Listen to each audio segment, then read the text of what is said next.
what products doTERRA has that are just boring everyday usage. We talked about it a little but the last time we had a call, but I never really got a detailed list.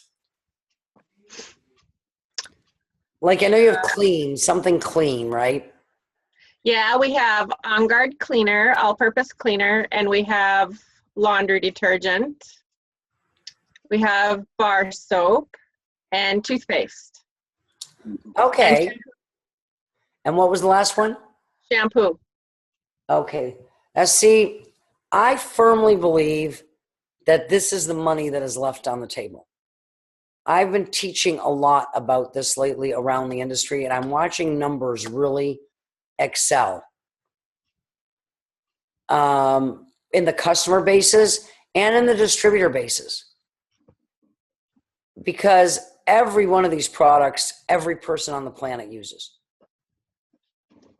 I mean, every single day. One would hope. And oddly enough, have you done a survey and gone down and asked if everybody, just starting with your distributors, if everybody's using these products for these functions?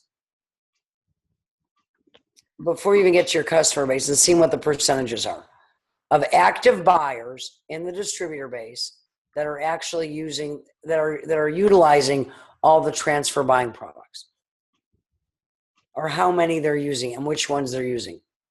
Because I think it would be fantastic data to get. And then going back through your customers, because if somebody is willing and excited and happy to spend money on what we would have to say are specialty products, not to all of you, because you're firm believers, but most of the products that are sold, or at least that network marketing companies lead with, we would have to say are, by definition, are specialty products. Short of Amway, when I was first introduced to it, which was in college, which is, decades ago. Historians are excavating from the days when I was in college now. So much has happened since. I don't think that I've ever had anybody directly tell me a company story or try to excite me about an opportunity or even what they were doing, leading with something like laundry soap or toothpaste that I can ever think of. I don't even think I've had people that were dentists talk to me about toothpaste, because I think that the industry so moved toward the excitement of something that people might not be aware of or might not be, cognizant of, or to weight loss.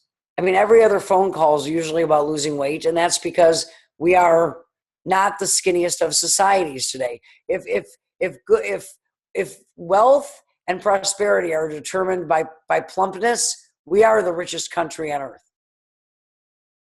All headlines to the contrary.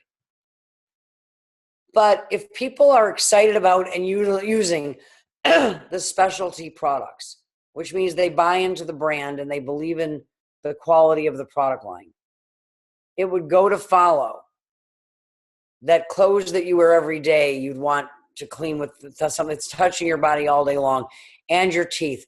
And like I said, this is the money that is left on the table. And this is the easiest thing once people are on an auto ship that they are unlikely to change. Once you change them to it, barring some financial, reason. I mean, when was the last time you changed toothpaste? I'm assuming when you joined doTERRA, right? Pretty much. And before that? Long time. Long time. I mean, I never liked the taste of Crest, and I used it up until I found Colgate, because Crest was what my mother bought. And I really probably didn't know that there was stuff that didn't taste as terrible as Crest did. And some people love the taste of Crest. It burned my tongue. I just never liked the taste of it on my tongue. So that's a product people really bond to. So how much PV is toothpaste? About $8. So actually, probably less. Yeah, I think it costs about $8. I think the PV is $5 or $5.50. Okay, yeah. So it's an inexpensive product, which is good. And How many people do you have in your organization? About 30,000. Okay, and how many of them are buying nothing? Yeah, I don't know. Let's say it's 10,000. Yeah, How many of them do you think would have canceled toothpaste? not many. So if you had 10,000 toothpaste buyers that you don't, and forget what else they might buy because they'd be plugged in, or who else they might know that uses toothpaste. That's 600,000 PV a year. When you look at it in that regard, that's money. Uh-huh.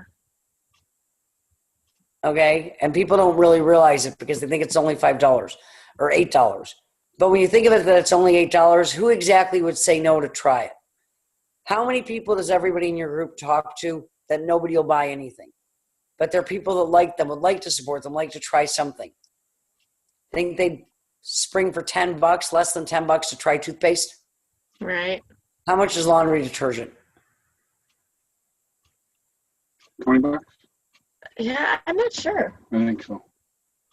Yeah, well, I pay for the high resolution potty thingies that I buy because I'm trying Moderna's now because somebody asked me to, but I bought when the hypoallergenic doesn't hurt you, whatever came out. Of course, I bought that, and that was like $18. $15 on sale, so I buy 2 boxes. Like everybody else. So you're not talking about a huge differential, and the number is so low that unless somebody is really in a situation where that matters, in which case they're not really your market as much as we feel for those people for anything. These are thoughtless, non-threatening, sure, I'd love to help you out, my friend, for talking to me, to be nice. I mean, why not? Could be, whatever. So you said you've got toothpaste. All-purpose cleaner, shampoo, bar soap. Deodorant. All right, but shampoo can be a little personalized. So if we just take the cleaner, the laundry detergent, and the toothpaste, imagine if every person that actually signed up that was excited, if that's all they did, if you could just lock them into making those small changes in their life. Because none of those require, we'd all like to lose weight, but drinking a shake, lifestyle change. Now, diffusing oil is the easiest change in the whole world to make. But even that, a little bit of a change, a little bit of being aware of it. Maybe I don't have a diffuser at home, probably have a toothbrush. It's a foot in the door, and it's staying in the door. So my thing what I would suggest is that everybody go back to your current customer base. I'd go to my best customers, your very best customers. And if they bought it, if they bought a tube, I'd give them something. If they're making a big order, I'd give them a tube of toothpaste. Buy a tube and I'll give you a tube. Because you'll certainly lock them into it. Whatever it is, I would think about those things, but I think that it is the biggest money being left on the table. And I say this because I've been hammering this for a long time, but have you all seen what's gone on with this new skin girl and the toothpaste? Uh-uh. Okay. Well, actually, it's happening with Modera because that story. That's what reignited it for me. A girl joined New Skin. A girl in Texas joined New Skin who signed up a girl in the UK. Brand new to network marketing, totally brought in by product. So the girl in Texas saw the toothpaste, 28 years in their product line, in their product portfolio. Just something they had. And actually, I saw their chief marketing officer talk about this at Success Partners. And it's their, whatever it is, natural, good for you, whitening toothpaste. But arguably does not have the most current whitening ingredients in it because it's 28 years old. So it's good product, I'm sure. But she liked it, and she did a video. And this girl in the UK signed up from the video. And the girl in the UK did a video. And in the UK, they're apparently very toothpaste happy. I don't know. So the girl in the UK did $400,000 her first month in toothpaste. What? From this video. They're now doing millions upon millions of dollars, all driven by social media in toothpaste on a 28-year-old product that they hadn't sold any of. And why? Because now everybody's talking about it with the new business, but everybody who was ever in the company, they had people who have been in the company 15 years, didn't know they made toothpaste because nobody was talking about toothpaste. And think about how often when you have a large product line and people get excited about something, I'm the first to admit it. There are a lot of companies that I buy certain things from. I don't go to Amazon and go through all their products. I don't go to, when I go online to Walmart, I go to Walmart to order things. I don't go through all their products. I don't know what their newest products are. I'm on their email list. They send me emails. We have a new product. And half the time I delete them. I don't even look. So how many people are unaware of what you even sell? As you add on, they're aware of the new product that's released at the event that we make a big deal over. But when was the last time that you can remember that anybody really talked about toothpaste? How many people would use it if they even knew it was there? How many people would use it if somebody used it, loved it, and made a video about it? How many people would say, oh my gosh, we make toothpaste?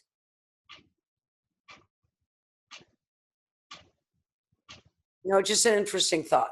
Uh-huh. So that's my newest thing is low-hanging fruit. What is the low-hanging fruit? Is everybody aware of it? Is it it's an excuse to talk to my customers? Curtis always says we talk about hot market. Whenever you have a new product, you can go back and talk to them. This is something you can go back and talk to every person you've ever talked to. I'd like to ask you a favor. I want your help. We've got a product. We've had it for quite a while. I just discovered it, and I'm so excited.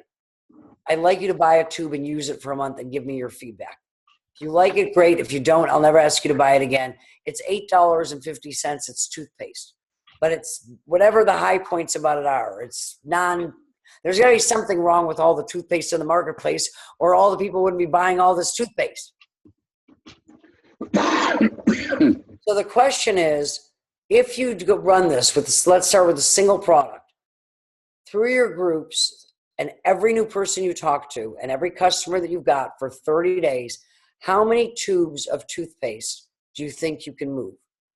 Because it's found money and it changes a culture. And what will it do to your culture and what lessons can you learn from it? If you focus in on it. Just that simple addition.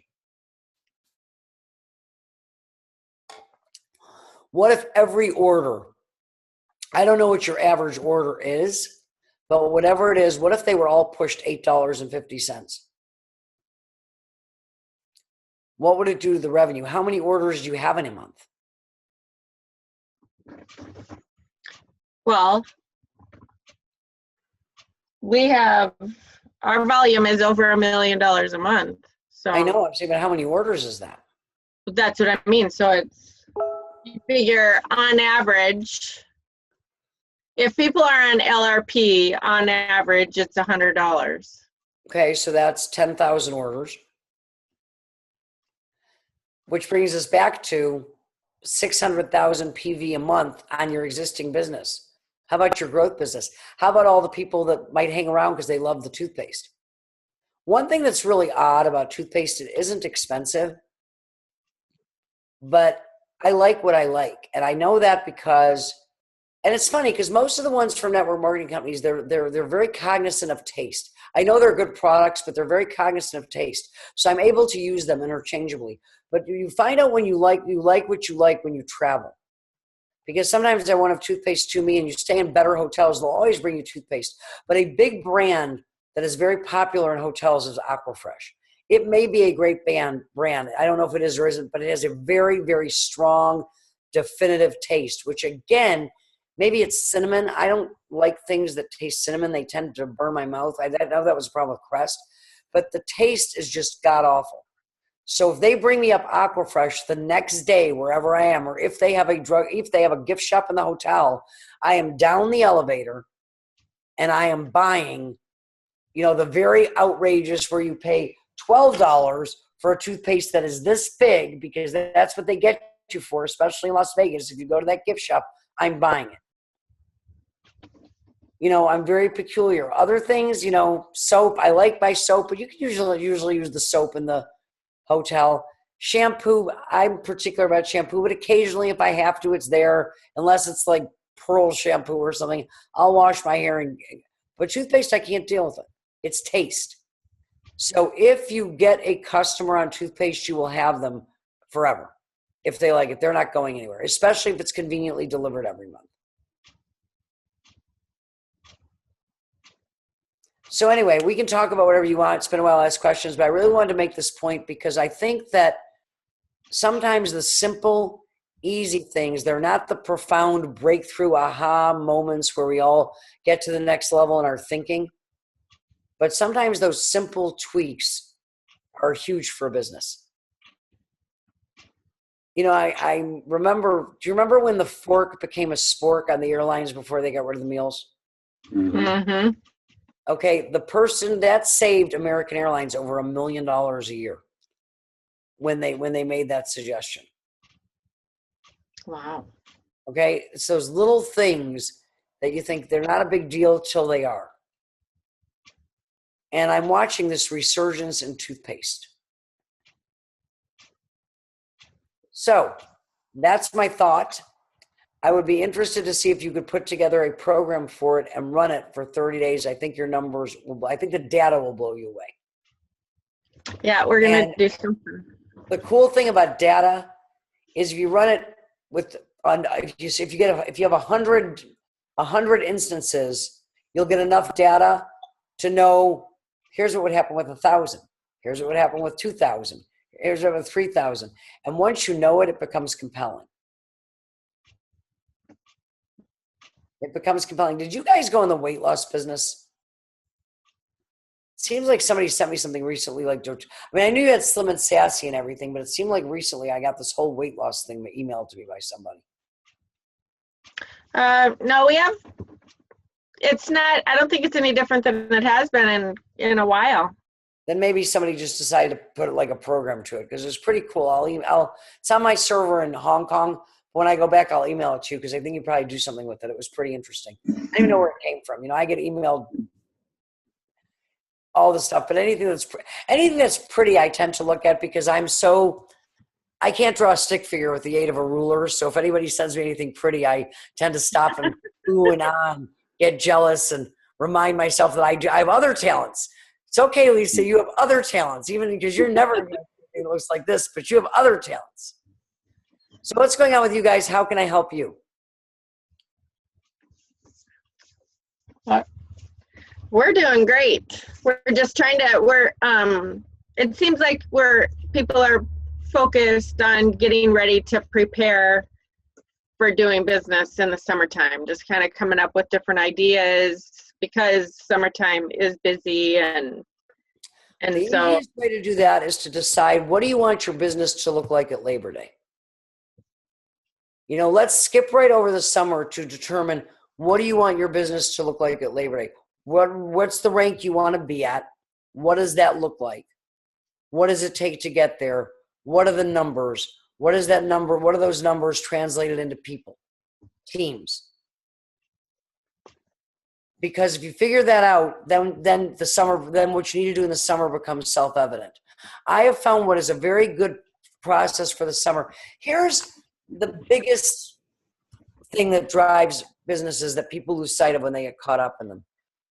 We always talk about recruiting people, but what we're really trying to do is start teams. Because nobody wants to go out and recruit.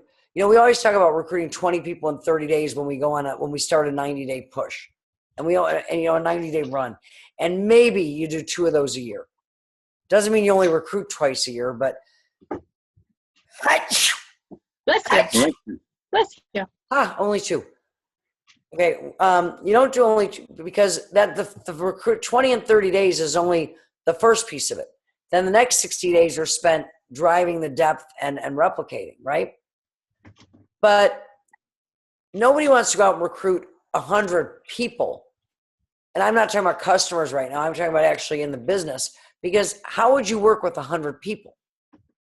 Even if we go with the theory of 85% are going to do 85% you're going to work with in group, because how are you going to work with 15 people that are deadly serious at the same time? It would be hard to work with 3. which is typically what you get out of 20, which is why you recruit the 20. Because what you're really trying to do is start new teams. So it's not recruiting a person, it's starting a team. And so you're looking at, can I start a team with this person, which is who can they lead me to? Because very often the person who's going to spark the team, the leader, so to speak, is not the person you sponsored, but somebody that they will lead you to, which is good for them because it's all underneath them, right? So leader is the most overused word in network marketing. I don't even know what it means. Does it mean somebody got a check? Does it mean they self-ordained themselves a leader? I mean, we just use it all the time. Because you hit a rank, does it mean you're now a leader? Or did you hit the rank because you had a great leader underneath you who pushed you up? But what the real thing you're looking for or looking to be and then find is influencers. Influencers they move the needle in the world. They drive business. When they, E.F. Hutton, when they speak, people listen. When they do, people watch and consider. We're not looking for robots. Oh, if I do it, they'll do it, because they'll never be able to do anything on their own. If you have a bunch of when I do it, they'll do it, now you got a whole bunch of follow the leader of people you're babysitting. How are you going to go impact the world? You want to impact impactors. Now, every $1 million earner that I've ever met has between 15 and 20 influencers only in their entire business. They have a lot more leaders than that. Sometimes an influencer is not the biggest sponsor monster. Very often they're not. They don't have to be, because they can sponsor somebody, and even if the person they sponsor doesn't set the world on fire, through influence, through being able to tap into that new person's network, they can work in depth to find, through working through that person, to people and expanding out because of their ability to influence and their ability to influence those that they sit in front of who join them, to put their contacts in front of them, to go out and bring new people to them, to influence them to get on board with the program, to marry the process and divorce the result. They are able to influence large spheres of people to move the needle. And influencers drive the business. That's why certain speakers can influence whole rooms of people, not just with their words in a 45-minute session where they get them excited, where people actually go out and they deploy something that they've learned, where they actually go and do something that will cause an effect, where they will actually embrace the process that will deploy results. So what you're looking for is how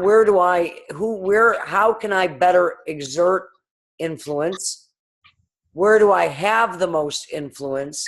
Am I best using my influence to accomplish the most for the greater good? And am I spending as much time as I can influencing influencers to influence influencers? A way to think about that is, if you were giving, we've all been there. You've got a big event to put on, or a party, or someone's graduating, or there's some big job, a family reunion that 100 people are going to come to, and you need help. Well, you're going to call everybody and give them a job, but there's the relative that you have to call them and beg them to bring the ice, and then know that you have to call them, remind them 5 times to remember that they're bringing the ice, and there's still a good chance that you're going to be iceless at the event. So you're going to call somebody else just in case cousin Fred, who's bringing the ice, forgets the ice. Can you bring some more ice? Because you can never have too much ice. Knowing very well that the second person, might be the only person that brings ice, or with 3 people bringing ice, maybe you'll get some ice. And then you look at the 100 people, and there's the 4 people you're going to call on the list that really are going to get the whole job done. And everybody else is kind of going to be doing a little bit so that everybody can say they did it together. And some of those people are going to get the job done because they're the worker bees. They're going to go physically do it. And then there's the couple that you're going to call them, and they're not going to physically do it themselves, but they're going to get on the phone and they're going to make phone calls. And because of their influence, stuff's going to happen. That's the one. So Those are the ones you're looking for. There's those that are going to do what they're told. They're going to marry the process, and they're going to learn as they go, but they're going to do the job, and they're going to go so far and maybe no further unless they change their thinking, but at least they're following the process. They're marrying the process and learning the skills because they're doing it over and over again. And then there are those that just make it happen because they have influence and they know how to use it. So what you're really looking for when you want to build a large organization is working into a network, tapping into networks, your own and then those that you sponsor in, to find the influencers within those networks and within their own networks. And to work with them, to work with others, to grow huge organizations. Because for those people, summer's just a season. Because they don't have to slow down. They can still, no matter how busy they get, they can still exert influence. Because it's not as dependent on what they're doing. They plan and they review. They get money, they inspire others to do most of the doing. So it's getting done while they're sleeping. It's getting done while they're traveling. That's what you see the big so-called leaders in network marketing are able to do.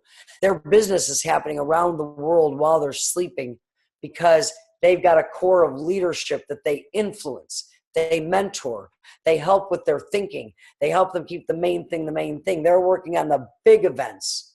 They're not so consumed at the local level because they have tiers of influence that take care of it, and they oversee it all by influencing it all. Does that make sense?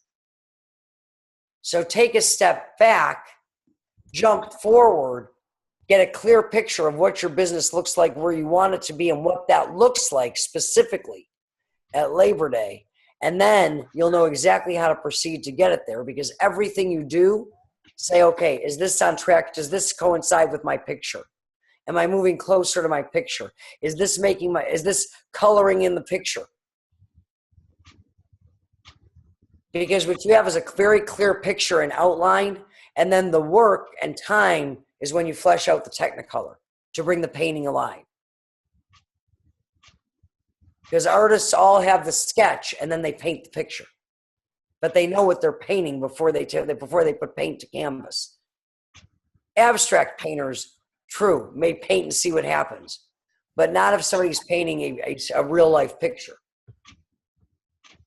They're always staring at the real image to know what they're replicating.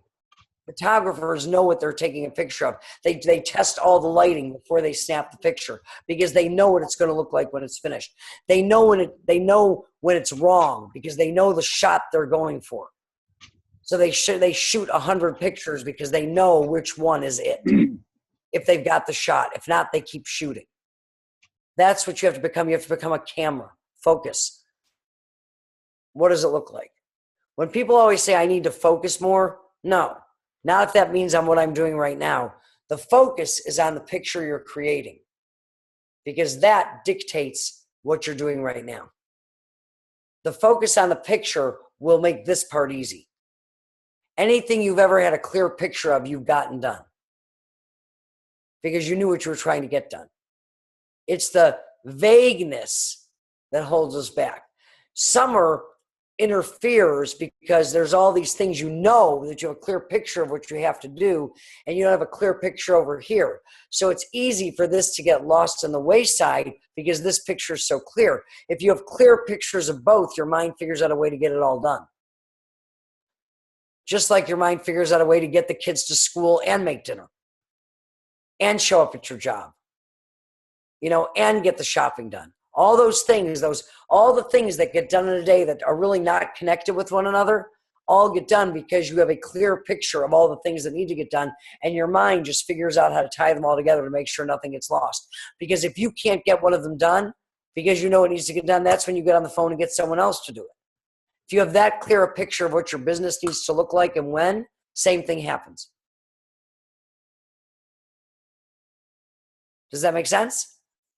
Totally makes sense. Well, and Curtis touched on this in one of his talks too. that this when the summer comes and people are busy and they got vacations and they got kids with games and everything else, but that's not a time for us to slow down, because the contacts we're making now and the seeds we're planting now are going to take some time to grow. And if we stop now, then when they're ready, we're going to have to start all over again. We're stuck at the beginning again. And like Eric says, I mean, no means not now. So you're going to get some no's in this time of the year. You're always going to get no's. But don't stop planting the seeds, because those people that you contact now are the people that you're going to be enrolling and signing up to maybe 2 months from now. But and also, if you anticipate the objection, I always, meet people where they're at. And I'll bring you back to the other thing. But just even like what we were talking about now, people are going to brush their teeth all summer. It's a good way to fill a pipeline because nobody's too busy to do that. That's an easy thing to do. And it's easy to say, and I know you're busy, but when you have, I'd like you to take a look at something. What's the easiest way for people to do that? Because to me, I'm always looking to meet people at high noon. People may not have a lot of time in the summer, but then the question becomes, where do you want to be at Christmas? Because I'm always asked, that's the thing. Let's back up. People are always looking at the now, and they're always looking at their results. I'm not happy with my business today. I don't like, I went to the dinner party. Let's say we have a dinner party. I don't like the way it turned out. There weren't enough people at the event. They're always focused on the results of the moment. But results of the moment are not, the solution's not in the moment. If there weren't enough people at the event, let's say, you can't fix that at the event. So often if there aren't enough people at the event, people will say, the next line is, what can we do to make the next event better? There was nothing wrong with the event, or there might have been, but that's not the reason there weren't people there. If the event was bad, why didn't we have more people at the bad event? We didn't know the event was going to be bad. We didn't go out and tell people the event's going to be bad, don't come. So the lack of people at the event and the events, what happened at the event, are not related. So what can we do to have more people? How can we get more people at the event is not going to be fixed at the event and is not a result of what transpired at the event. The lack of people at the event was the process before the event. So when Curtis and I always say marry the process, divorce the result, because the results are never fixed at the result. Go back and look at the process, the results will get better. If there weren't enough people at the event, well, when did we start working on that? The week before the event? Not enough time. Let's start 90 days out. If we go back to the next event and we start now, then that's why I'm saying, what do we want the event to look like? The event now is the end of summer. We don't want to worry about where we're at the end of summer, because if we don't like where we're at, there's nothing you can do about it then. It's always, what could I have done before? Well, the easiest thing to do would have been start before. Ask that question not after the fact, but before the fact, and fix the process. The more people that you have in process, it doesn't matter how many people say yes or no. Truth be told, 2 out of 10 people, if you do everything right, are going to say yes at any given time. But it's a process for everybody. How many people you have in process will always determine your results. Because if 20% of the people are saying yes, well, if you want 2 people, you got to talk to 10. If you want 20 people, you got to talk to 100. Doesn't mean you talk to 100 people on day one, but if at any given time you have 100 people in process, so that every no, and some people you have to follow up with, if you're always putting as many people in the process who are graduating out of the process, because asking somebody a question and them saying no, they never went through a process is a long drawn out thing. Right? So for me, there's no summer, winter, or fall. It's no matter how busy I get, am I keeping the process going? It's no different than tests. How many kids don't like the results? They didn't do well on the test because they studied only the night before. How long kids that study a week before do better? Kids that are continuously keeping up with the material throughout the whole semester don't have to study as much. They just have to review what they've learned, and they do the best of all. right? Consistency. So to me, summer is just a different time of year. So the process may be a little bit different, but the job remains the same. I look at it as an opportunity to see more people. So more people may say no because they're busy, but you get to see more people. So the numbers should be about the same.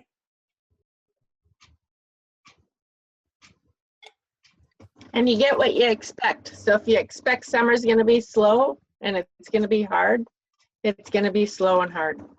You know, to me, it's like, sometimes I think it's great when you get to see a lot of people live, which in the summer there's great opportunity for.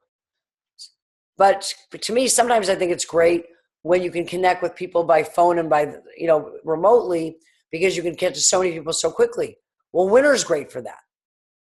So every time of year is great for something. You just got to capitalize on what the advantages of any particular moment are. The holidays are great because you get to reconnect with family and everything else. They're not necessarily the best recruits, but they're great customers. They're great help and support. I can promise you, if I was thinking about all this stuff in advance, at a family reunion, everybody would go home using toothpaste because I'd have 100 tubes with me because nobody's going to say no to me for $10. And it's not that I'm going to make so much money, although I would make a profit, everybody would. It's that where are you going to have a better opportunity to have 100 people trying your product for an hour's work than over the holidays or 2 hours work? Where are you ever going to get that kind of bang for your buck by the hour?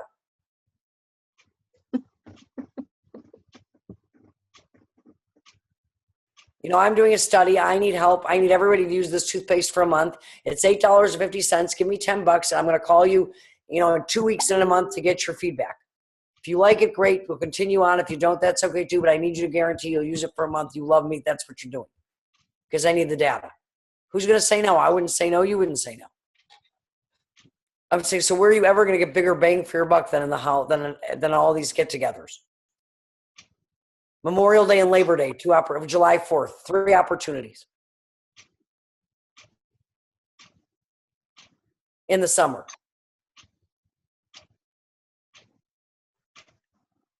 Everybody order a case of toothpaste now. I would. I'm serious. That would be my thing for the summer.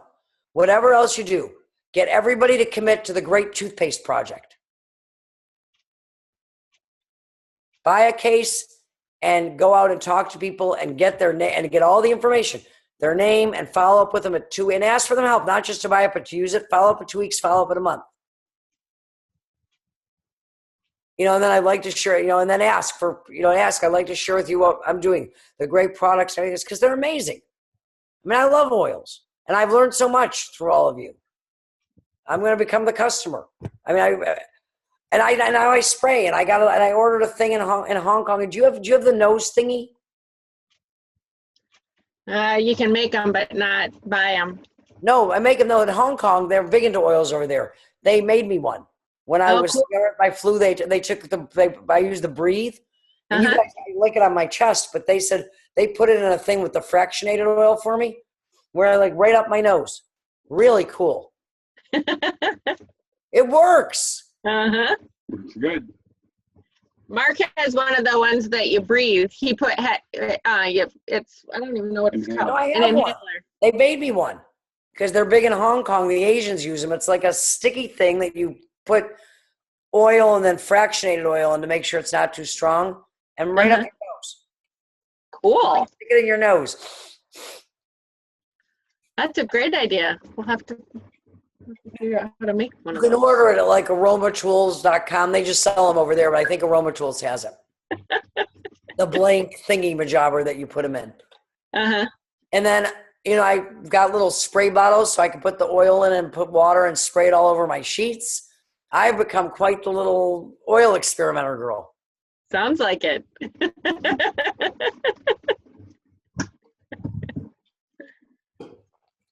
Some of them I can't really figure out what you use them for, though. But like I cook with oregano, but what would you possibly do with it as an oil? I don't like the smell, so I can't even imagine like putting it on me. It is. It is great in bad. spaghetti. Yeah. Well, it's a hot oil, so make sure if you do put it on you that you have coconut oil with it because it'll burn your skin. But it's No, great. I do all pure oil. If I do them all with fraction, with coconut or jojoba, one of them, but I cut them all. I don't want to be the one, from the time I read the thing you sent me, if you have sensitive skin, I don't want to find out. So if I ever put them on me, I always do. I use oregano, On Guard, lemon, and thyme in a capsule, and I call it the bomb, and it's kind of like my antibiotic. Yeah, well, I use like I diffuse a lot of them, and I use a lot of them on my body. But like oregano, I smell it. I'm like, I don't. Yeah. I mean, it's like I said, I cook with it. Yeah. But I don't want to diffuse it. I don't want to put it on me. So I'm like looking at it, going, okay, it's there. Yeah. I have put it in like spaghetti sauce. I use the oils for cooking all the time. Awesome.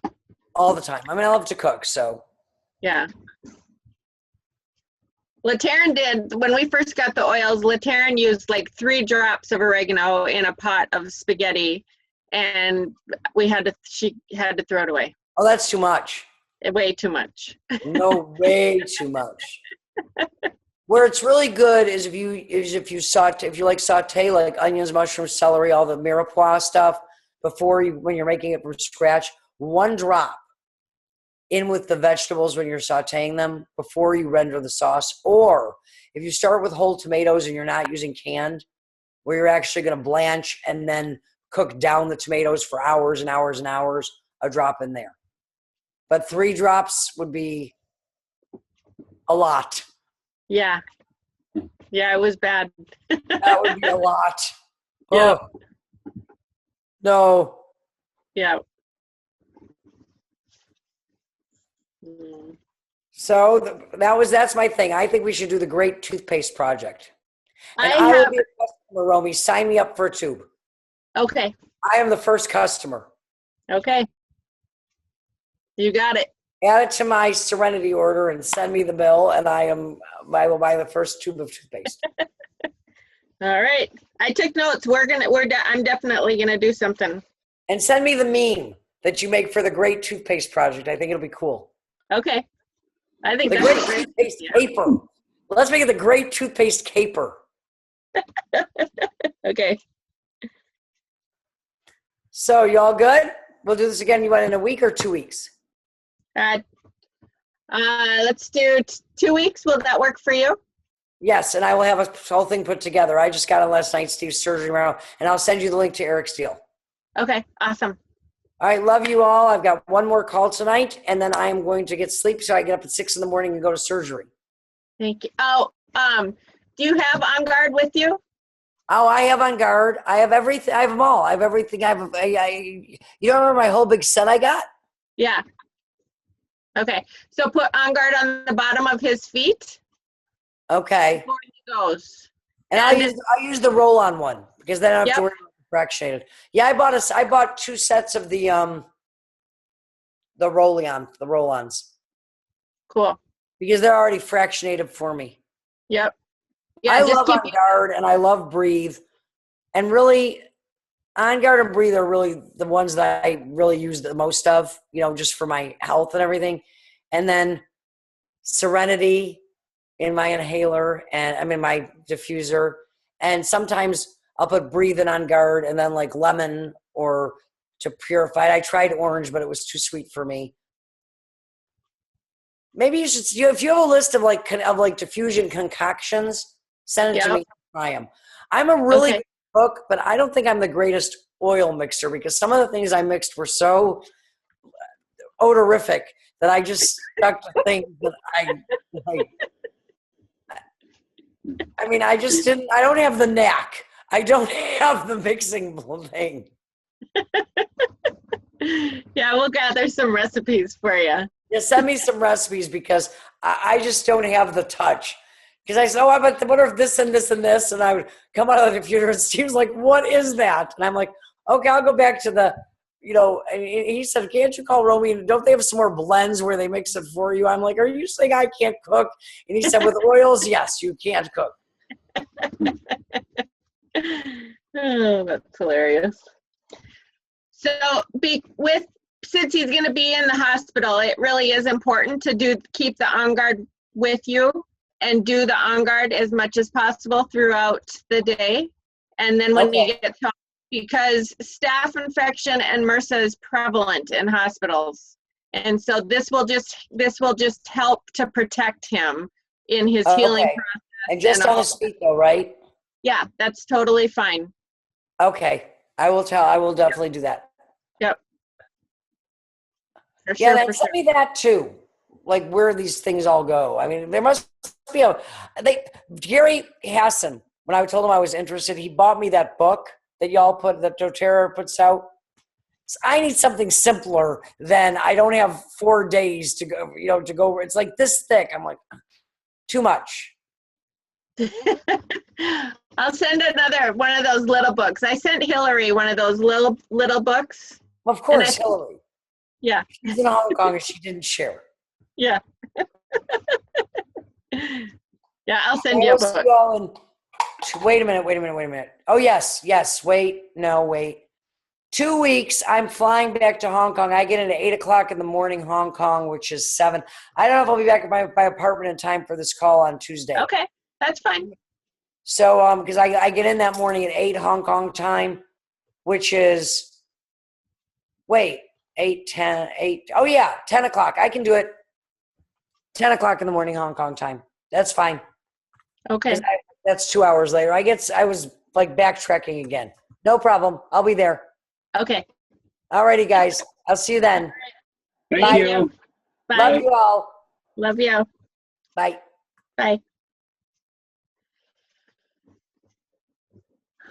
You can shut the recording off, Kenzie.